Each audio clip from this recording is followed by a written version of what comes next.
So, so we were talking about real numbers and how, as a concept, we've been introduced already to what whole numbers are, integers are, rational numbers are, and so suddenly we start discussing about real numbers. So, has it whatever we have learned so far unreal, or what basically is the difference, and what is new coming with this topic? So, so we also understood that all of the numbers, whatever we have learned so far, they are also real numbers. And what was missing out of those set of real numbers was something which we actually get to learn here, what we call as irrational numbers.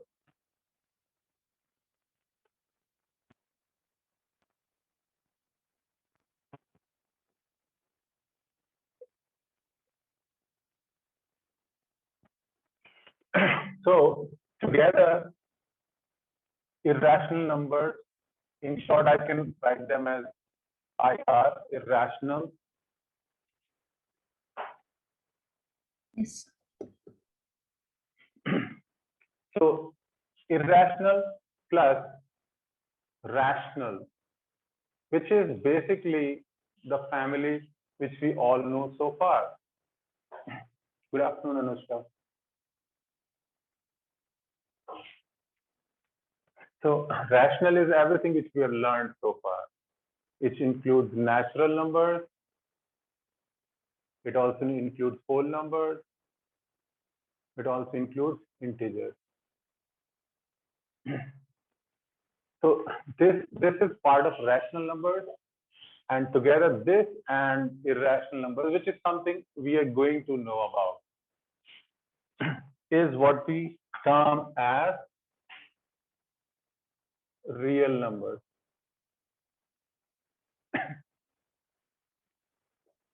So it's kind of everything which we know plus what we are going to know. Yeah. Yes, sir. Yes, sir.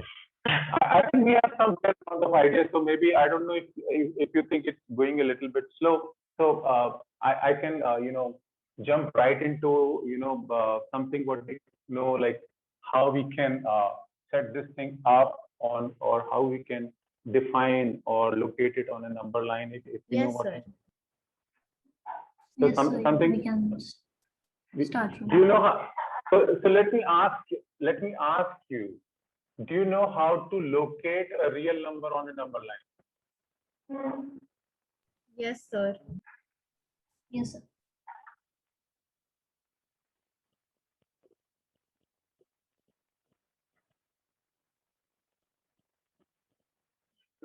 Let's say if I were to ask you, square root of 3, can you guys locate it on a number line? Or can Yes, you guys sir. define how to do it?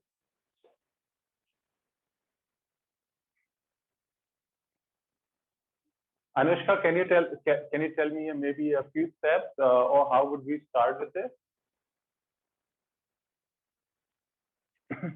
If this is the number line, and that's why we call it as a real number line, by the way.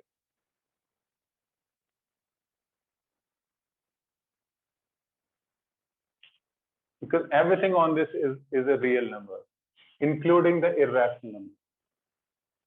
And by the way, anything which has a square root symbol is a irrational number, except maybe there are some numbers which are perfect squares.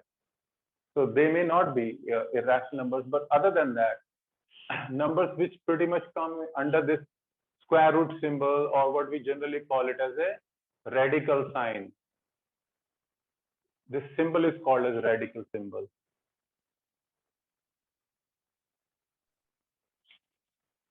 So how would we put something like, or let's say square root of 2 on the number line?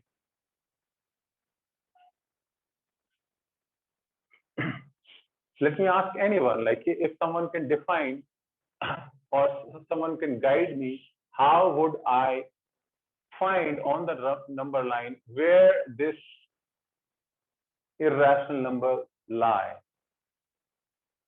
let's say this is my 0, this is my 1, this is my 2, this is my 3, and I can keep a negative side as well.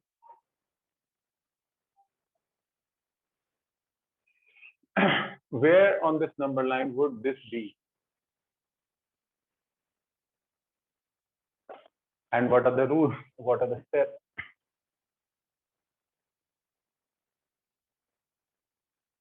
This is the you can say the most fundamental method, the way it works for people initially, until and unless, now we have all sort of help, we can specifically find the value of irrational number in decimal terms as well.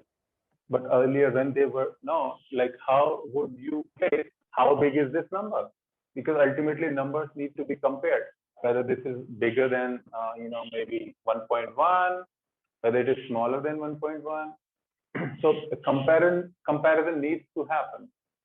So for comparison, we need to actually be able to either know the decimal form so that I can look at it and make a determination whether this is bigger than this, or I should be able to locate it. And I would know that if the number is here, let's say, then I would say that it is bigger than 2. Or if it is here, then I would say it is smaller than 2. I hope the board is visible to you guys. Yes. Yes, sir. Okay. So where on the number line would square root of 2 be?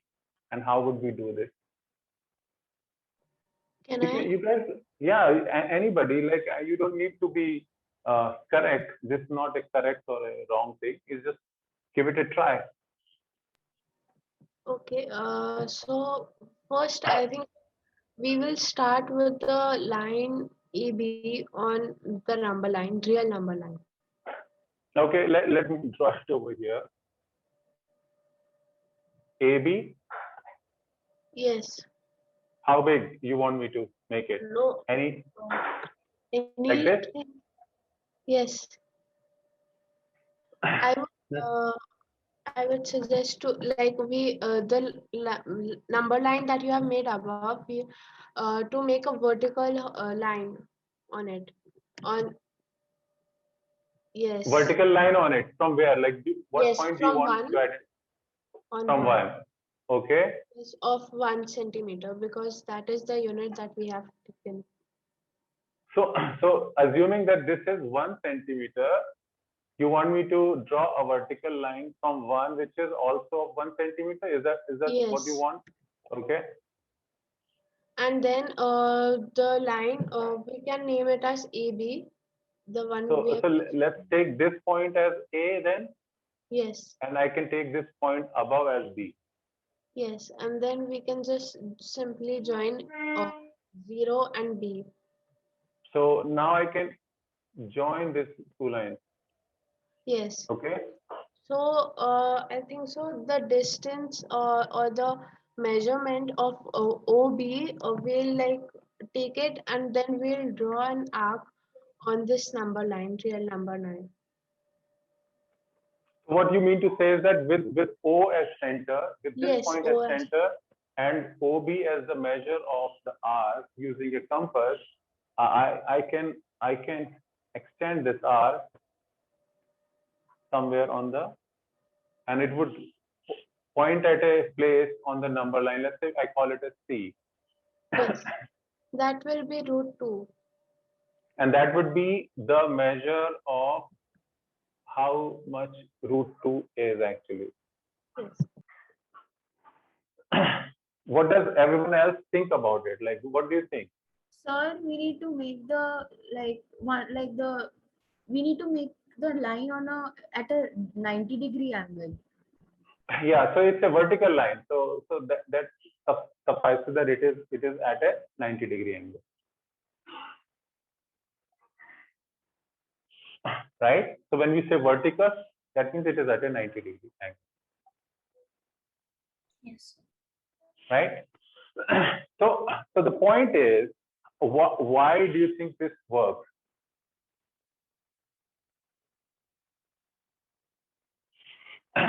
So the reason behind this is, if anyone wants to give it a try, like why do you think this is root 2?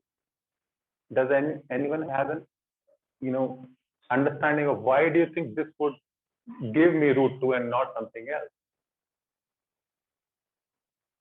Sir, because both, like adding up of both the legs will give you the sum as root 2. Like root 1 plus root 1 gives you root 2. So that's it. So when you say root 1 plus root 1, that gives you root 2. Is that what you're trying to say? Yes, sir. Root of 1, if you take a root of 1, it is still 1. And this is also 1. So 1 plus 1 actually is 2. Is 2 and root 2 same? So actually, I didn't understand the process, like how did we get the square root of 2 in a number line? So you didn't understand this? Yes, sir. Like I didn't understand after joining 0 and point B together. Okay. So after this, okay. So you've seen a compass, and you can place a point on a compass anywhere. So O is that center. Like you can take O as a center, where you can Yes, sir. place the hard tip of the compass and place the pencil at B. You can stretch the compass at such that the pencil part is actually at B. And how did we get B? B is 1 unit in the vertical direction from this place 1, which is 1 on the number line. Whatever be the measure of O to 1, you take the exact same length in the vertical direction. Okay, sir. So this and this are same. And let me qualify it by making these marks.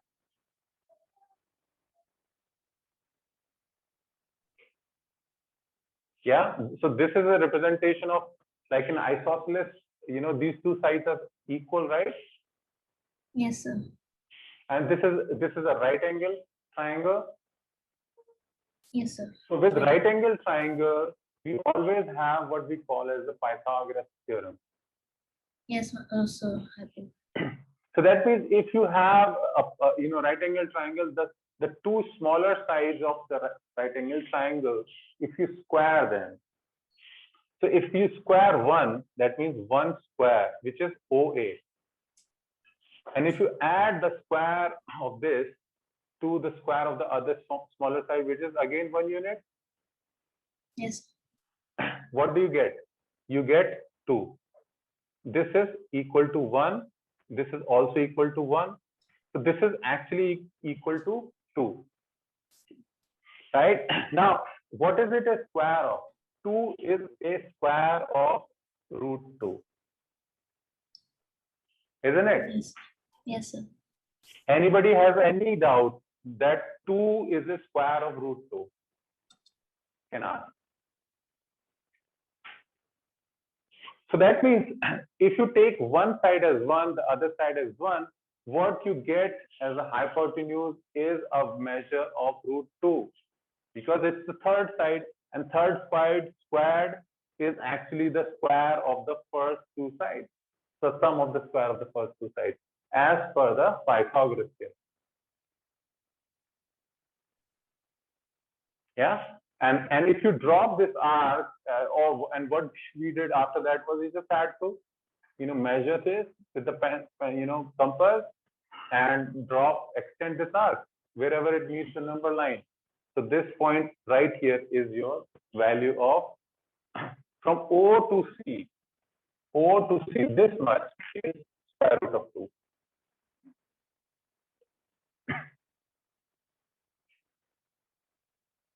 Any confusion? Okay, sir. Is everyone clear?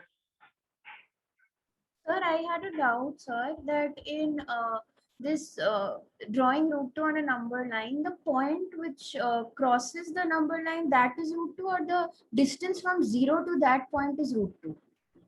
Okay, so I have a question for you now.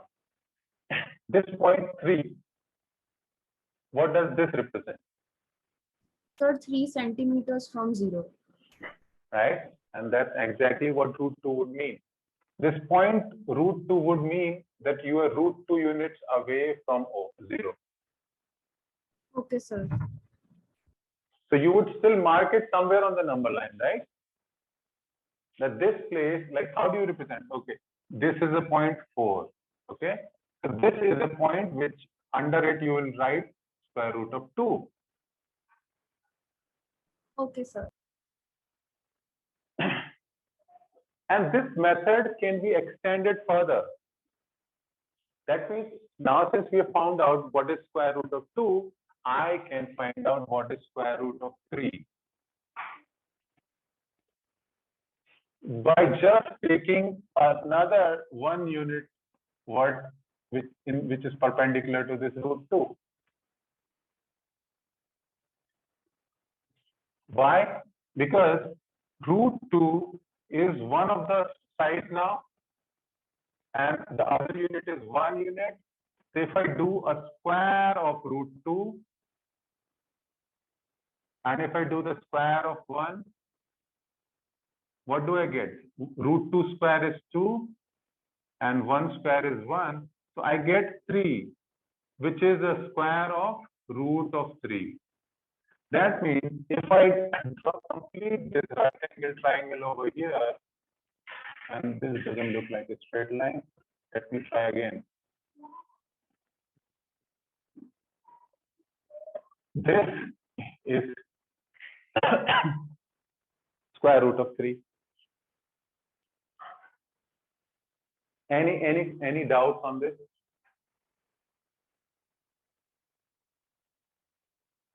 No, sir. No, sir. And if I were to take this R, somewhere it would meet again on the number line, and that would be my point, square root of 3. And the next in line, if you do, that would be square root of 3 plus 1.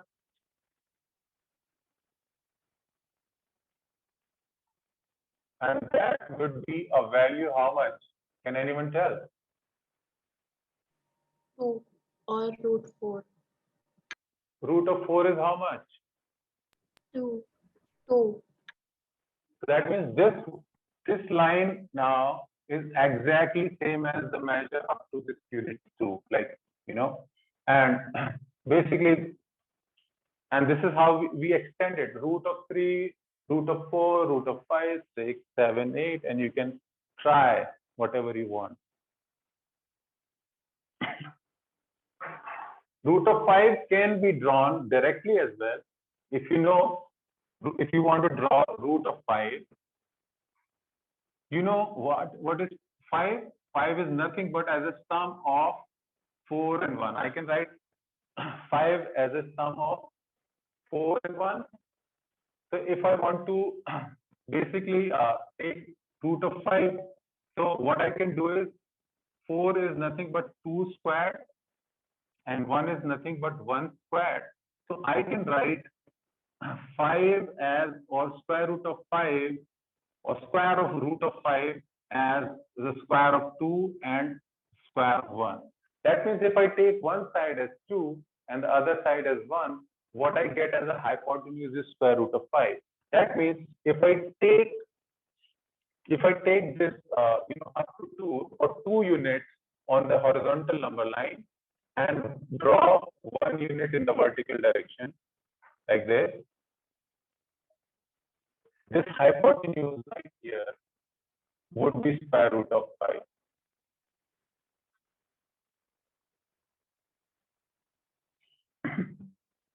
As per again, I'm drawing the same analogy. 4 plus 1, this is a square of 2, this is a square of 1, this is a square of root 5. So I have related 3 numbers, 1, 2, and root of 5 using the Pythagoras theorem.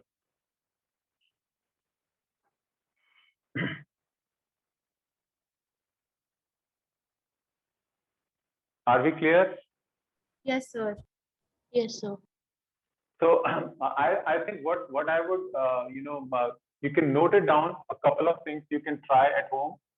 How would you draw square root of 6 and square root of 7 on the number line? So maybe tomorrow I can, check like what point on the number line would you need for this, for the other one, and how would you complete it. So make a note of this. And if you need to draw, if you need to take a screen grab of it, or you want to, pen it down before I rub it, I want to rub it down, rub it off.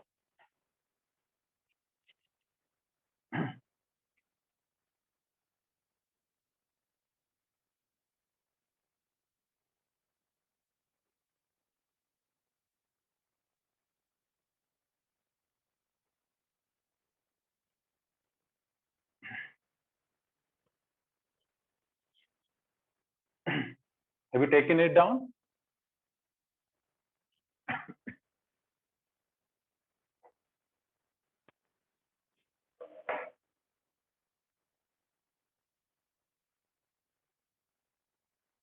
Yes, sir. Anybody still?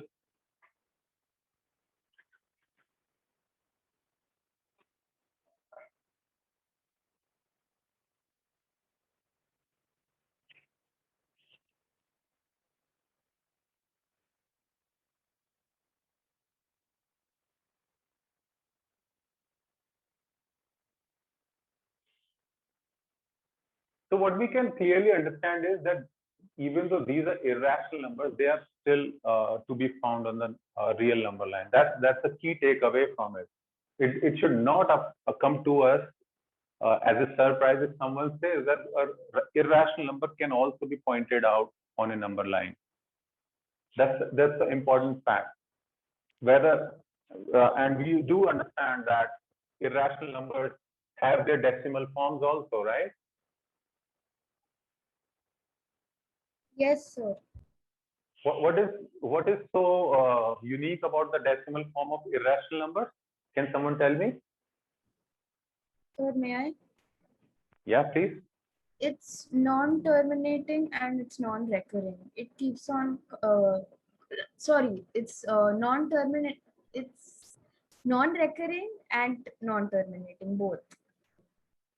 So it is non-terminating and non-recurring. What does non-terminating mean? The numbers after the decimal point will never stop. It will keep on going on. And what is non-recurring? Non-recurring means that after the decimal point, none of the numbers will repeat consecutively. None of the numbers will repeat consecutively. And there will be no pattern as well. Yes, sir. Is there an example you have in mind?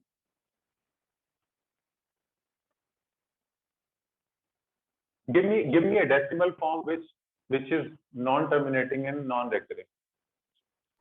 May I?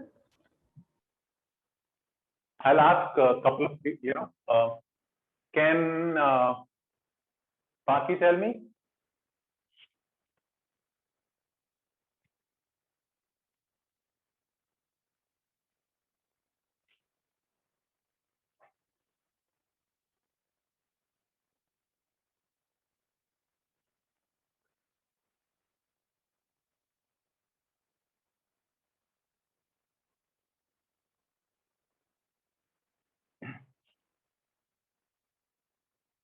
Can Arna tell me?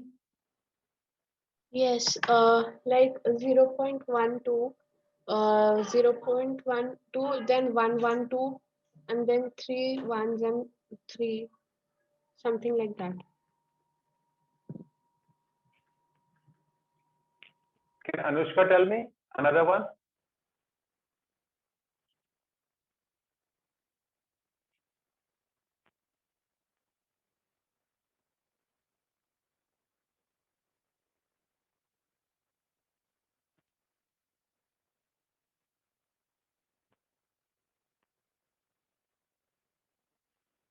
I hope I am audible.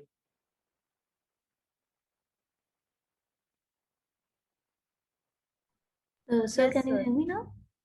Yeah, I can hear you. Can you give me an example, please? Of irrational number? Yes, sir. Decimal form. Yeah, decimal form. Oh, decimal form. 0.4588294 653 dot dot dot. Okay. And both of them are correct. And let me give you one more, and you have to tell me whether it is right or wrong and why.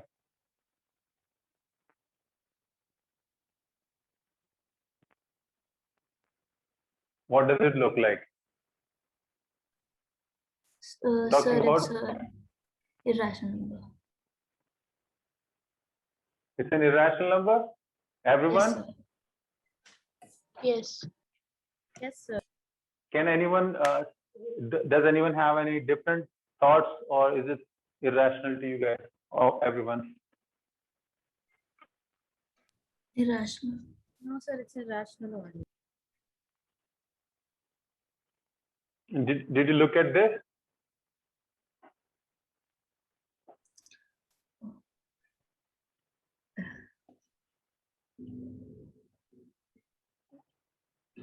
Now, what do you think? Sir, it's rational. Irrational number. It's not possible to get a 1 or a 2 or a 3 after a 0, is it? Yes, sir. It's not possible. It's not possible.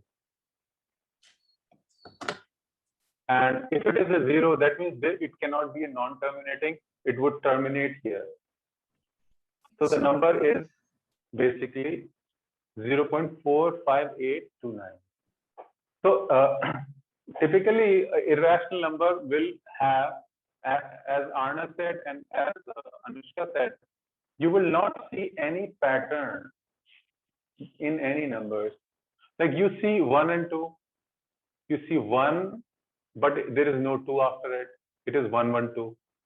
Now, if you want to look at these two, which patterns which have repeated, occurred before, they are not occurring afterwards also. So that's why it is irrational. And here is nothing except, some digits are repeating, but nothing after that digit is also a pattern. So, clearly it's an irrational number. And it's non-terminating also, something which doesn't stop. Now, if I ask you, and if I give you, as you know already, that these are irrational numbers are present on the number line,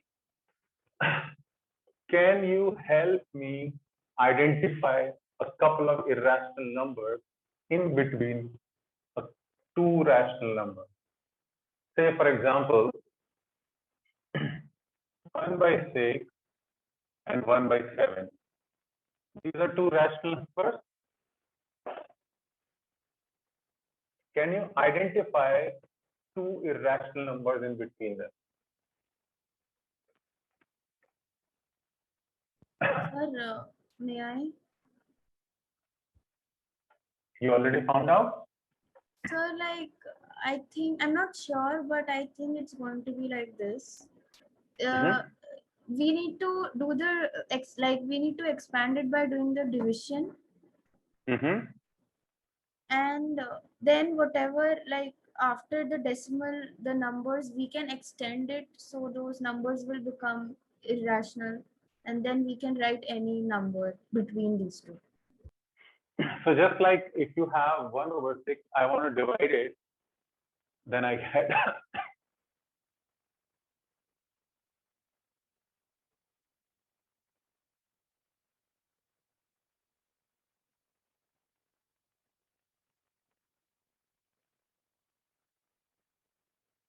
so I can write this one as 0.1666 dot dot dot.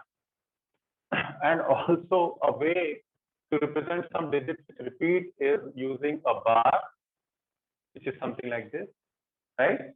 Yes. So this number is clearly its decimal form is this. If you look at 1/7,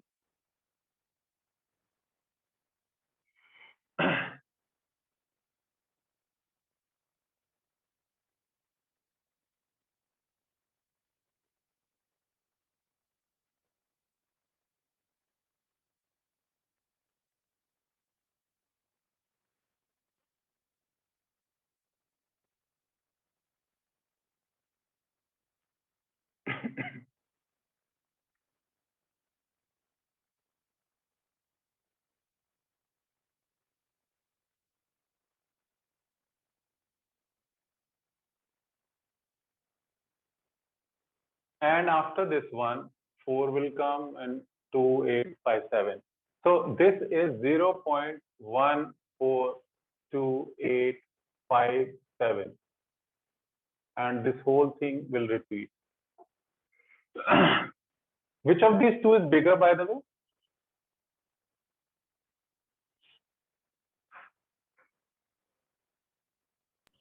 Sir, 1/6. 1/6 is bigger because it second place has 6, it has 4, so 6 being greater, so this is bigger, clearly. Now, the question we had was how to find irrational numbers in between. So, compare the first digit, both of them are after the decimal. Before the decimal, it's anywhere same. So, after the decimal, the first digit is same. The second digit is different. So, any number in between has to have either a 4, a 5, or a 6. You know, it cannot be 7, it cannot be 3, 2, 1, it cannot be 7, 8, 9 also. So it has to be somewhat, let's say 0.14, 0.15, or 0.16. ये आना चाहिए उसके बाद. But you can't leave it like that. So what about the third place? So this is 2. So I can take either 2, I can take 3 also. I can use this, or this. I can, in this, I can use 4, 5, 6, 7, 8, anything. Here also, I can use anything, 0, 1, 2, 3, 4. And after that, I can write whatever gibberish I want to write.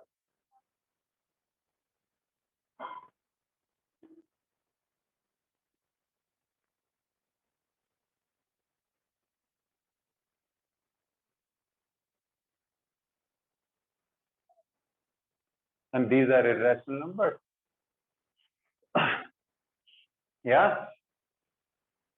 And you can find as many numbers as you want. There is no stopping. इस यहाँ तक रख लीजिए, इनमें change कुछ भी change कर दीजिए, you'll find another.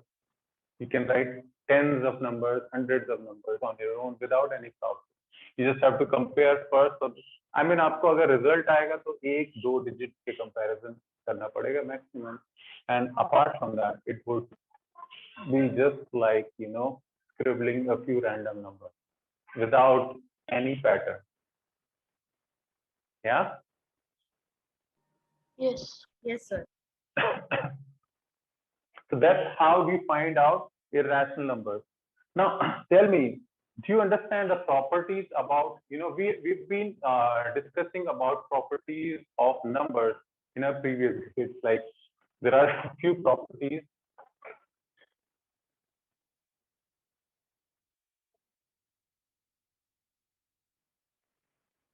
Some of them are like closure,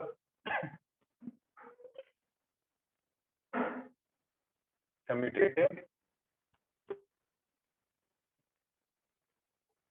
associative,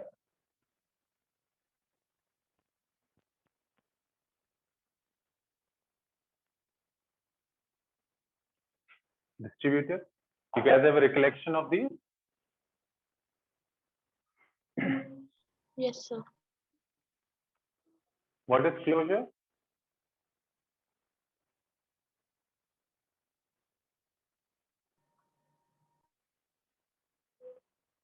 Paki, what is closure?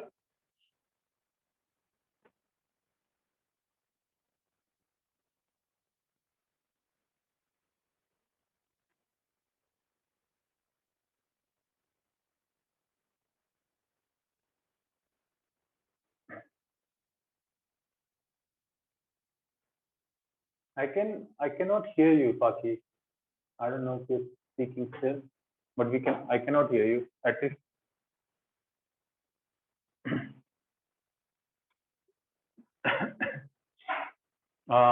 Can Arna tell what is closure? Yes. For example, the subtraction of integers will only give us integers only and not any other form of number like uh, a whole number or a natural number. So that means what closure is actually, close means close. Closure comes from close. And close means, in the case of numbers, it means of the same type. It is close. You're not, there is nothing else which is allowed apart from this. So closure as a rule says that if you add two numbers of the same type, whether you get as a result another number of the same type or not. So that's closure property.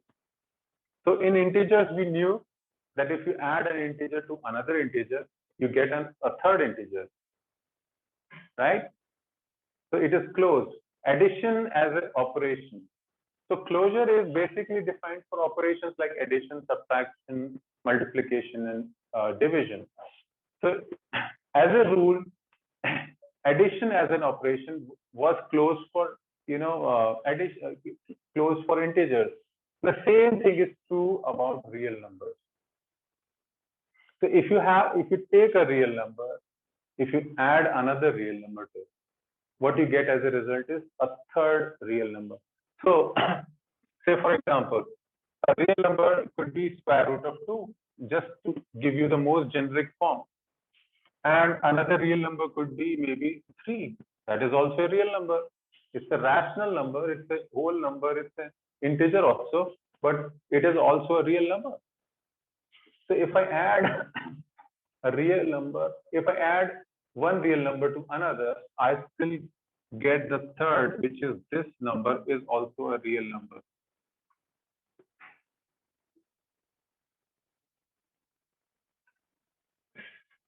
And that's why I say that, it is close. And the same thing was true. Like, so whatever we found for rational numbers, the same would be true here as well. You would be able to do commutative. That means whether you write it as 3 plus root 2 or root 2 plus 3, it is pretty much the same.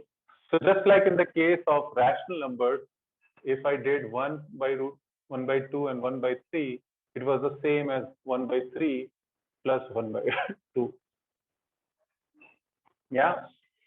So that means the commutative law or the commutative property holds true for addition of real numbers.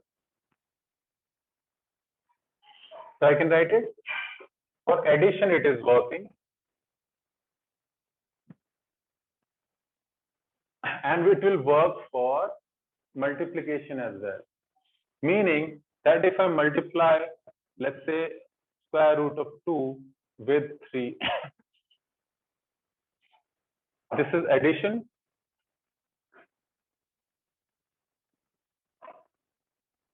And this is multiplication.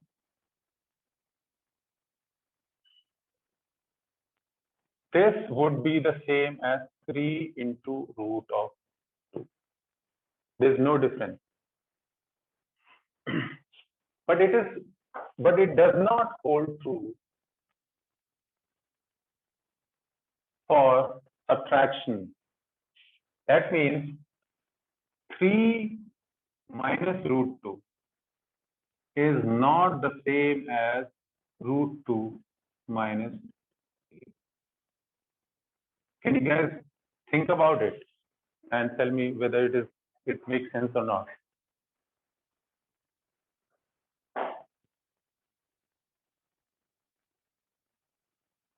Do you think it is true or do you think it is false? This being not equal to. Maki, you got to ensure that your mic is working.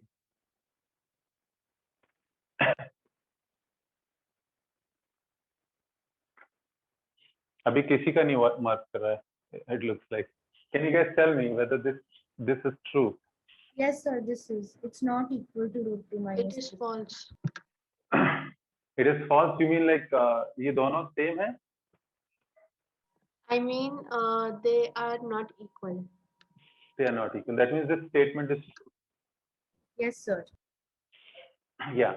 So if you look at it, this value is a value which is 1.41, somewhat like this, and there are dots after this. So this value would be a positive value because this is smaller than 3. And in this case, this would be a negative value because 1.41 is smaller than 3. So a positive and a negative value.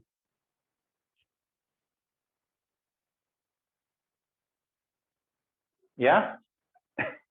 So it is not true. So that means it does not hold true for subtraction and also for division. Can you think of division?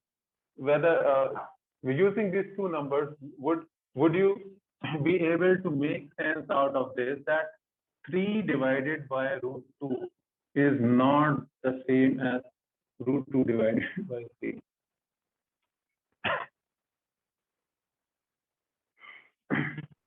Sir, this is true. Like 3 divided by root 2 is not equal to root 2 divided by 3. This is true. Yes, this is true.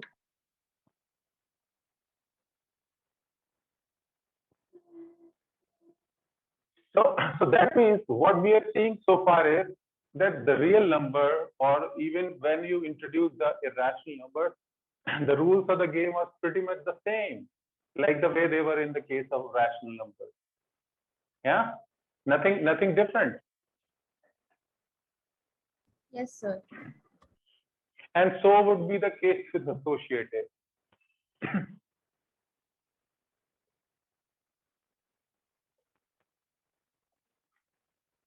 इसका काम आपको ये मिल रहा है. The advantage of this is that wherever you see this form, you can alternatively write this form as well. ये है इस चीज का advantage. That's why we are discussing the rules. But if you see something like this, you should not be able to write something like that. So जब आप operations करेंगे real numbers को लेके, you have to keep these in mind. So associative says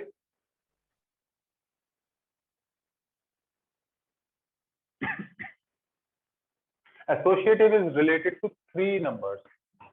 So you have to have some number like root of 2, root of 3, and maybe another like maybe 4. जैसे हम rational numbers में 3 rational numbers लेते थे.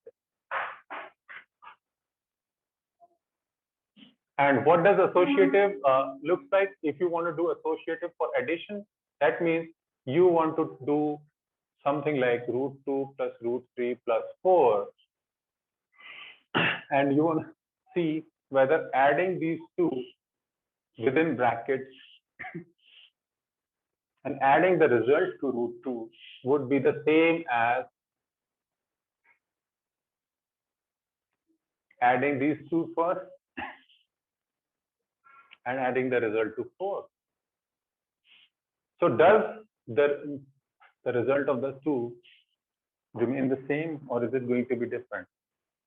Sir, in addition, this is true. Like root 2 plus root 3 plus 4 is equal to root 2 plus root 3 plus 4. It's going to be the same. That means the real numbers are also associated.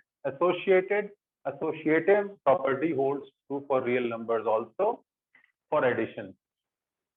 And even in the case of multiplication, if you want to do this,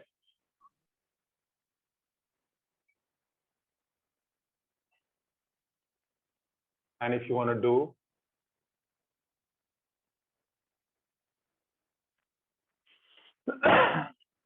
the result of this and this is going to be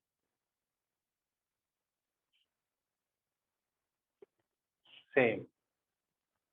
So that means it works for add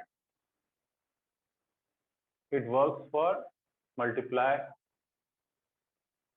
but it would not work for subtraction.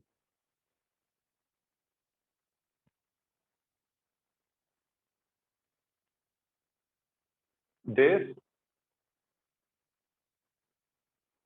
and this would not be same, and neither would it work for not same result.